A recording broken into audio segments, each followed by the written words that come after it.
అండి మొన్న అమిత్ షా గారి దగ్గరికి వెళ్ళి మాట్లాడారు కదా చంద్రబాబు నాయుడు గారు. సో మోడీ గారు అపాయింట్మెంట్ ఎందుకు దొరకలేదు?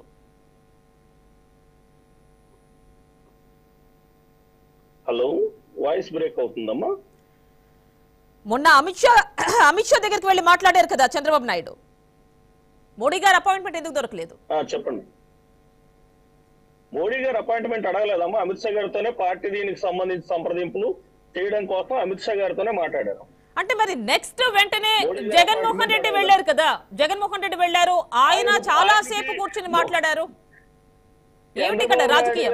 ఢిల్లీ వెళ్ళొచ్చాక, చంద్రబాబు నాయుడు గారు ఢిల్లీ వెళ్ళొచ్చాక ఎక్కడ బీజేపీ మళ్ళా తెలుగుదేశం పార్టీ కలుస్తుందేమో అనే భయంతో ఈయన వెళ్లి మోడీ గారితో మాట్లాడారు. ఏదో రాష్ట్ర అభివృద్ధి కోసం అని చెప్పారు. అంటే దేని గురించి మాట్లాడుకున్నట్టుగా అనుకుంటున్నారు? అంటే చంద్రబాబు నాయుడు మాట్లాడింది ఏమిటి, జగన్మోహన్ రెడ్డి మాట్లాడింది ఏంటి? అది క్వశ్చన్.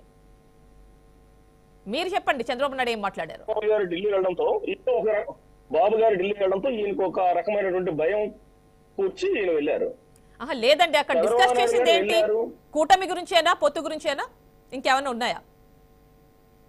పొత్తు గురించే మాట్లాడడానికి వెళ్ళారు. పొత్తు గురించే రమ్మన్నారు. పొత్తుల గురించి భవిష్యత్తులో మళ్ళా తెలుగుదేశం పార్టీ బీజేపీ కలిస్తే ఆంధ్రప్రదేశ్ రాష్ట్రాన్ని ఏ విధంగా అభివృద్ధి చేస్తారు, మీ తాలూకు పరిస్థితి ఏంటి, గతంలో ఎన్నో హామీలు ఇచ్చి అవి ఎందుకు వెనక్కి వెళ్ళాయి, మళ్ళా భవిష్యత్తులో ఒకవేళ కలిసి పనిచేసేటట్లుంటే కేంద్ర ప్రభుత్వం నుంచి ఎటువంటి నిధులు ఇస్తారు. ఇంతకు ముందు చెప్పారు కదమ్మా మన కోటేశ్వరరావు గారు, మనకి ఆంధ్రప్రదేశ్ గాని తెలంగాణ గాని ఉమ్మడిగా ఉండేటప్పుడు కూడా దేశంలో అభివృద్ధి చెందినటువంటి ఇతర రాష్ట్రాలతో పోల్చుకుంటే కొంత వెనుకబడే ఉందని. దీనికి ప్రధాన కారణం ఏంటంటే మనకి ఈ తెలుగుదేశం పార్టీ అనేది ప్రాంతీయ పార్టీ. ఇది మనకి కేంద్రంలో ఉన్నటువంటి అధికారం ఏదైతే ఉంటుందో అటు కాంగ్రెస్ గతంలో ఉండేది, తర్వాత బీజేపీ అధికారంలోకి వచ్చింది. కనుక ఎక్కువ నిధులు అనేవి ఆంధ్రప్రదేశ్ రాష్ట్రానికి ఇవ్వనటువంటి పరిస్థితులు మనకి కేంద్రంలో మనకి స్థానాలు తక్కువగా ఉండడం కానీ మన తాలూకు ప్రభుత్వం ఏది లేకపోవడంతో కొంచెం నిధులు అనేవి తగ్గుతున్నాయి. అందువల్ల అభివృద్ధి పరంగా ముందుకు వెళ్ళట్లేదు. ఎంతసేపు మన రాష్ట్రంలో ఉన్నటువంటి వనరుల్ని, ఆదాయ వనరుల్ని వాటిని సృష్టించుకొని ఆదాయ మార్గాలను మనమే అన్వేషించుకొని తద్వారా వచ్చినటువంటి ఆదాయంతోనే రాష్ట్రాన్ని అభివృద్ధి పరుచుకుంటూ ముందుకు వెళ్తున్నామే తప్ప కేంద్ర ప్రభుత్వం కేంద్రంలో అటు కాంగ్రెస్. ఈసారి మీకు ఎలా నమ్మకం ఉందండి? అంటే లాస్ట్ టైం బీజేపీ జనసేన మీతోనే ఉన్నాయి, అంటే పవన్ కళ్యాణ్ మీతోనే ఉన్నారు. ఆ టైంలో రాష్ట్రానికి ఏం చేశారు మరి బీజేపీ? మరి ఈసారి మీకు నమ్మకం ఏంటి? రాష్ట్రానికి మనకి ఎన్ఆర్ఈజిఎస్ నిధులు అనేకం ఇచ్చారమ్మా. అలాగే మనకి వచ్చినటువంటి హైవే లైన్స్ గానీ పెద్ద పెద్ద ప్రాజెక్ట్స్. మరి రాజధాని విషయం ఏంటండి? రాజధాని విషయం ఏంటి? దానికి ఇచ్చే సపోర్ట్ విషయం ఏంటి? రాజధాని విషయంలో గతసారి వాళ్ళు మనకి ఆయన వచ్చి శంకుస్థాపన చేశాడు కానీ ఎటువంటి నిధులు కూడా కేటాయించలేదు. నీళ్లు మట్టి మాత్రమే ఇచ్చారండి. అంతేనమ్మా. మోదీ గారు వచ్చి నీళ్లు మట్టి మాత్రమే ఇచ్చారు, నిధులు మాత్రం గతంలో ఇవ్వలేదు. ఈసారి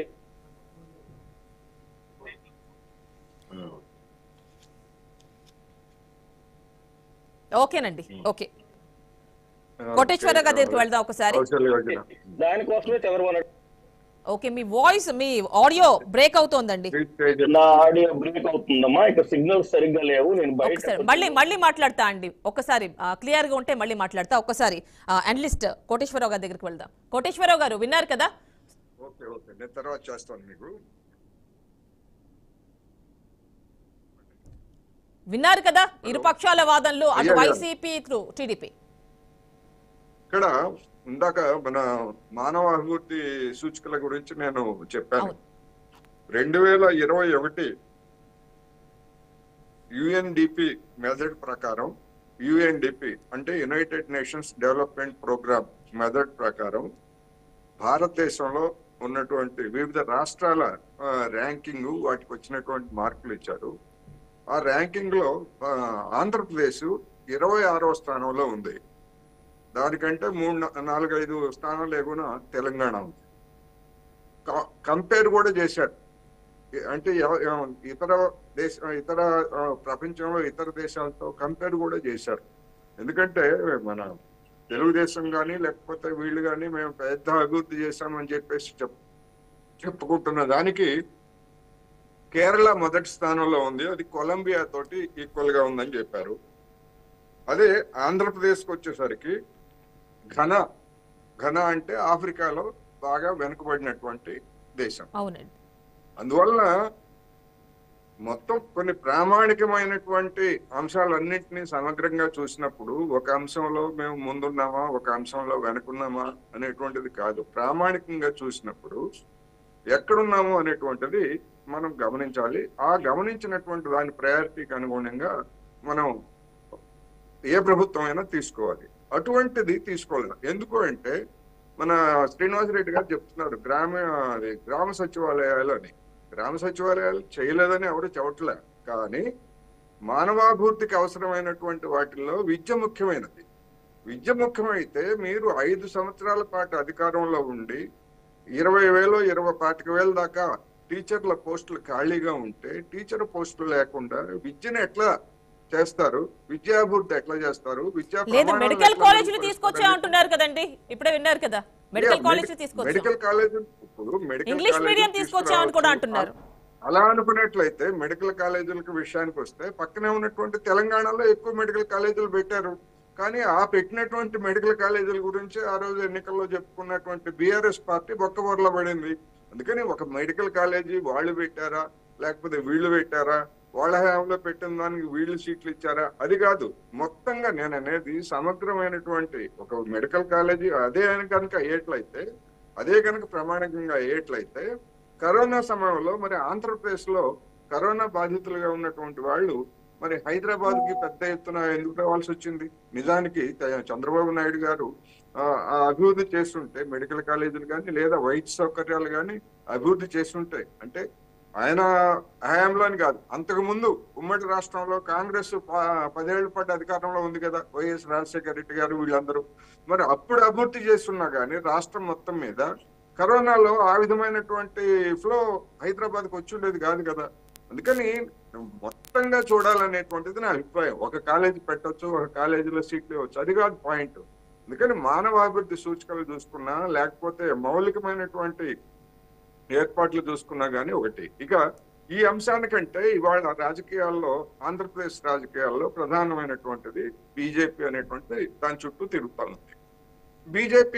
బీజేపీ రాష్ట్రానికి, కాంగ్రెస్ రాష్ట్రాన్ని విభజిస్తూ ఎంత అన్యాయం చేస్తుందని చెప్పేసి భావిస్తున్నారు. బీజేపీ అధికారానికి వచ్చిన తర్వాత ప్రత్యేక హోదా ఇస్తామని లేదా మొత్తం విభజన హామీలన్నీ అమలు జరుపుతామని చెప్పేసి అంతకంటే ఎక్కువ అన్యాయం చేస్తుందనేటువంటిది ఆంధ్ర రాష్ట్ర ప్రజల్లో ఉన్నటువంటి అభిప్రాయం.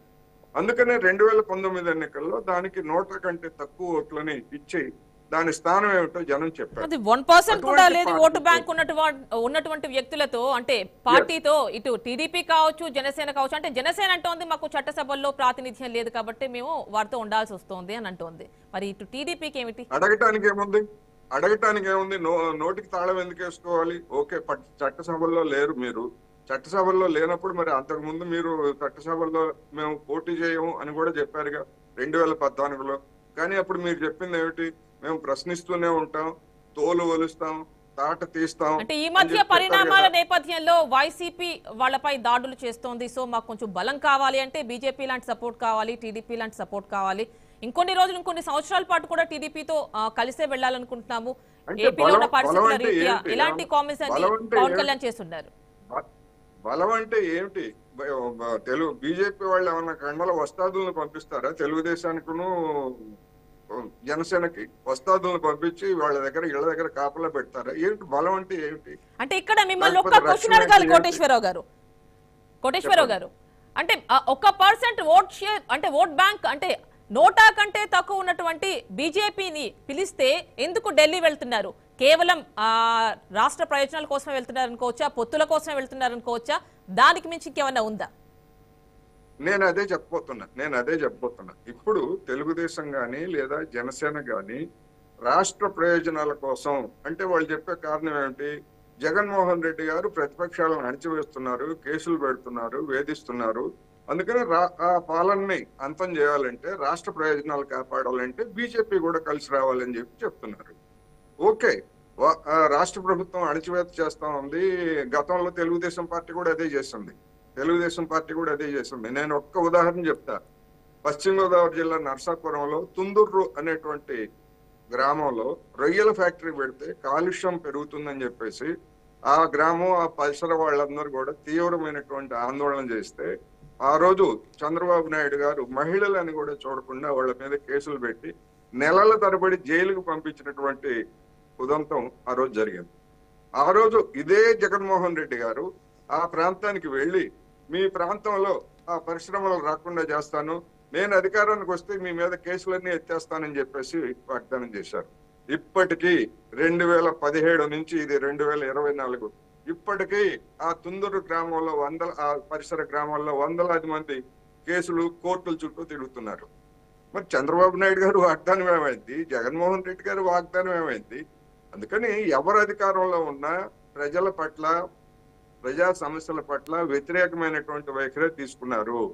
ఇప్పుడు బీజేపీ విషయానికి వస్తే రాష్ట్రానికి ఏం మేలు చేసిందనేటువంటిది గతంలో అయితే, ఇప్పుడు ఫలాన్ని మేము చేస్తాము, రాష్ట్రానికి మేలు చేస్తామని చెప్పేసి మన తెలుగుదేశానికి కానీ జనసేనకు కానీ బీజేపీ ఏమైనా వాగ్దానం చేసిందా?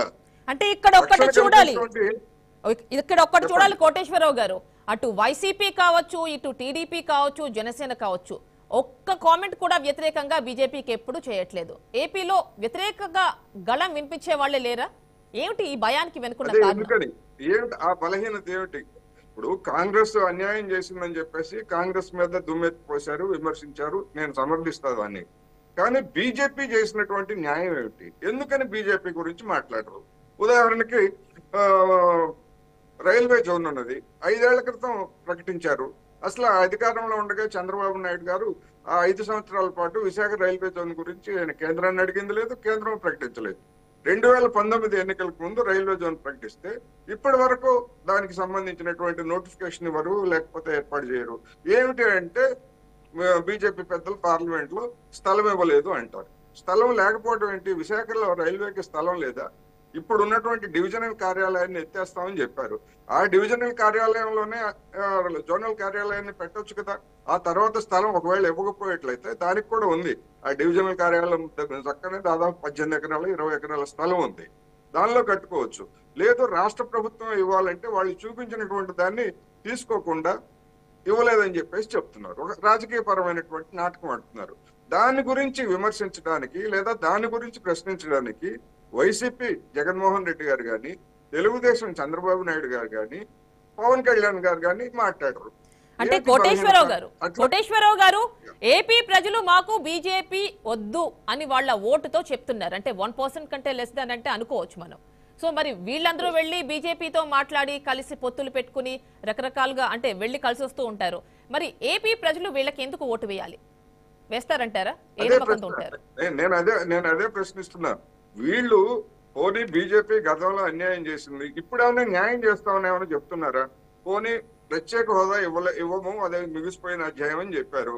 ప్యాకేజ్ గురించి ఇస్తామన్నారు. ఆ ప్యాకేజ్ ఏమైనా ఇప్పుడు ఏమైనా ఇస్తామని చెప్తున్నారా బీజేపీ? ఇంతవరకు ఏ బీజేపీ నాయకుడు అమిత్ షా గారు కానీ, నరేంద్ర మోడీ కానీ ఎవ్వరూ చెప్పలేదు. ఏమి చూసి వీళ్ళని నమ్ముతారు? ఒకవైపు పవన్ కళ్యాణ్ గారు విశాఖ ఉక్కు ఫ్యాక్టరీని దాన్ని ప్రైవేటీకరించొద్దని మాట మాత్రంగా చెప్తున్నాడు. కొన్ని సభల్లో 1-2 సభల్లో ఆయన పాల్గొన్నాడు. కానీ పవన్ కళ్యాణ్ గారు ఎప్పుడైతే ఆ ప్రకటన చేస్తారో ఆ ప్రకటన మరుసటి రోజు లేకపోతే ఆ నెలలోనో పార్లమెంట్ లో లేదు మేము ప్రైవేట్ విశాఖని ఉక్కుని తుక్కు కింద అమ్మేసి మేము ప్రైవేటీకరిస్తామని చెప్పేసి కేంద్ర ప్రభుత్వం చెప్తుంది. ఎట్లా ఇదంతా నాటకం అనుకోవాలా? రాజకీయ పార్టీల మధ్య నాటకం అనుకోవాలా? లేకపోతే ఏ విధంగా బీజేపీని ఎందుకు తీసుకొస్తున్నారు ఇటువంటిది అంటే, నా అభిప్రాయం ఏంటంటే బీజేపీ కేంద్ర ఎన్నికల సంఘం అనేటువంటిది బీజేపీ చెప్పినట్టు నడుస్తుంది. అందుకని ఏదైనా జగన్మోహన్ రెడ్డి గారి పార్టీ రేపు ఎన్నికల్లో ఎక్కడైనా అక్రమాలకు పాల్పడేట్లయితే ఆ ఎన్నికల సంఘం ద్వారా అడ్డుకోవాలనేటువంటి ఒక ఆశ బహుశా ఏమన్నా తెలుగుదేశమును జనసేనలో ఉందేమో అనేటువంటిది అనుమానం కలుగుతాం. ఒకవేళ పోనీ అది న్యాయమా అంటే మరి ఎన్నికల సంఘం నిష్పక్షపాతంగా పనిచేయాలి కదా. అది డిమాండ్ చేయకుండా పోనీ ఈ 5 సంవత్సరాల్లో ఎన్నికల సంఘం నిష్పక్షపాతంగా లేదు, దొంగ ఓటర్లను చేర్పిస్తా ఉంటే ఎన్నికల సంఘం ఏం చేయట్లేదని చెప్పేసి విమర్శించినటువంటి వాళ్ళు, కేంద్రానికి ఫిర్యాదులు చేసినటువంటి వాళ్ళు ఈ 2 పార్టీలే కదా. మరి ఎందుకని కేంద్ర ప్రభుత్వానికి నిజంగా ఎన్నికల సంఘం దాని మీద కేంద్రీకరించి ఈ దొంగ ఓటర్లని లేకపోతే ఈ నకిలీ ఓటర్లని ఇటువంటి వాటి మీద ఎందుకని ఇంతవరకు చర్య తీసుకోలేదు?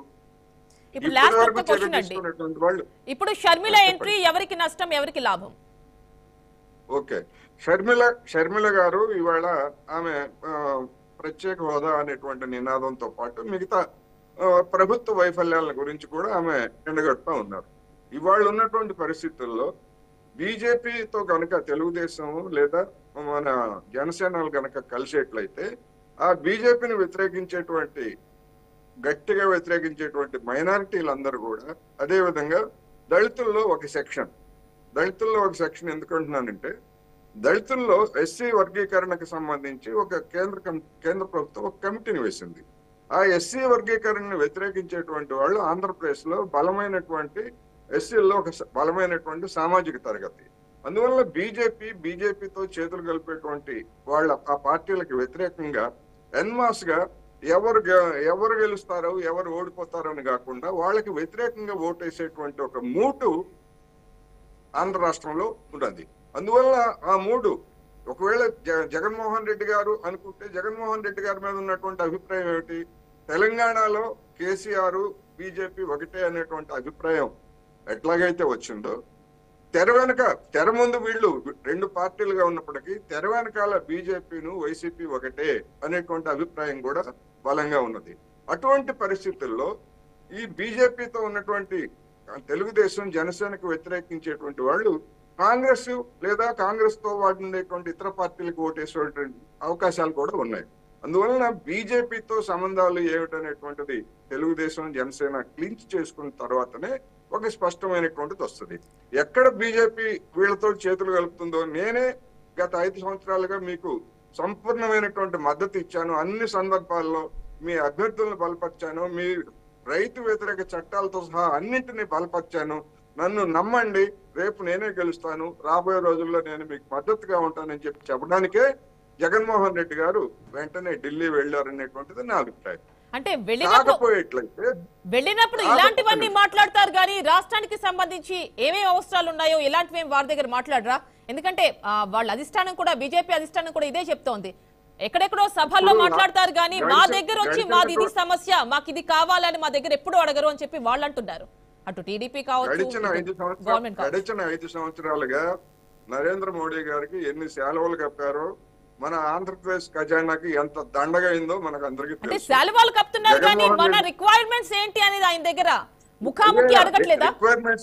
రిక్వైర్మెంట్స్ కూడా అడుగుతున్నారు, అడగట్లేదని నేను అంటలేదు. జగన్మోహన్ రెడ్డి గారు రిక్వైర్మెంట్స్ అడుగుతున్నారు. కాకపోతే ఏంటంటే జగన్మోహన్ రెడ్డి గారు ఇచ్చినటువంటి కాగితాలను చెత్తబుట్టలో పడేస్తున్నారు, దాని గురించి తర్వాత పట్టించుకోవట్లేదు. ఇప్పుడున్నటువంటి ప్రాధాన్యత గురించి నేను చెప్పబోతున్నా. ఎందుకు అంటే కేంద్ర ప్రభుత్వము ఓటాన్ అకౌంట్ బడ్జెట్ ప్రవేశపెట్టింది, రాష్ట్ర ప్రభుత్వం కూడా ఓటాన్ అకౌంట్ బడ్జెట్ ప్రవేశపెట్టింది. ఓటాన్ అకౌంట్ బడ్జెట్ పెట్టిన తర్వాత నరేంద్ర మోడీ గారిని కానీ లేకపోతే ఇంకోటిని కానీ అడిగితే వాళ్ళు ఇచ్చేది ఏముంటది? ఈ 5 సంవత్సరాలు ఇవ్వాలనేటువంటి వాళ్ళు రేపు ఎన్నికలకు పోబోయే ముందు జగన్మోహన్ రెడ్డి గారు ప్రాధాయపడినా కాళ్ళు గడ్డాలు పట్టుకున్నా ఇస్తారా అంటే ఇవ్వరు. అందుకని సమస్య అది కాదు. పైకి నిధుల కోసం అని చెప్తారు. నిధుల కోసం 5 ఏళ్ల నుంచి సాధించినటువంటి వాళ్ళు ఇప్పుడేం సాధిస్తారు? అసలు విషయం నిధుల కోసమా కేసుల కోసమా అని ఇక్కడ ఒక వాదన వినిపిస్తోందండి. టీడీపీ కావచ్చు, వైసీపీ కావచ్చు. కేసుల కోసం అనేటువంటి ఒక అభిప్రాయం కొంతమందికి ఉండొచ్చు కానీ నేను కేసుల గురించి నేను చెప్పట్లేదు. ఎందుకు అంటే కేసుల గురించి కనుక అయ్యేట్లయితే దాని అర్థం ఏంటంటే మొత్తం భారత న్యాయ వ్యవస్థనే శంకించాల్సి వస్తుంది. భారత న్యాయ వ్యవస్థని, హైకోర్టులు కానీ లేదా సుప్రీంకోర్టులు కానీ కేంద్రంలో అధికారంలో ఉన్నటువంటి పెద్దలు ప్రభావితం చేస్తారనేటువంటి అభిప్రాయానికి రావాల్సి వస్తుంది. అందుకని కేసుల గురించి కాదు, రాజకీయ పరమైనటువంటి అంశాల గురించే జగన్మోహన్ రెడ్డి గారు బీజేపీ పెద్దల్ని నిధులు లేదా రాష్ట్ర సమస్యల పేరుతోటి కలిశారనేటువంటిది నా అభిప్రాయం. ఓకేనండి, ఒకసారి శ్రీనివాస్ రెడ్డి గారితో మాట్లాడదాం.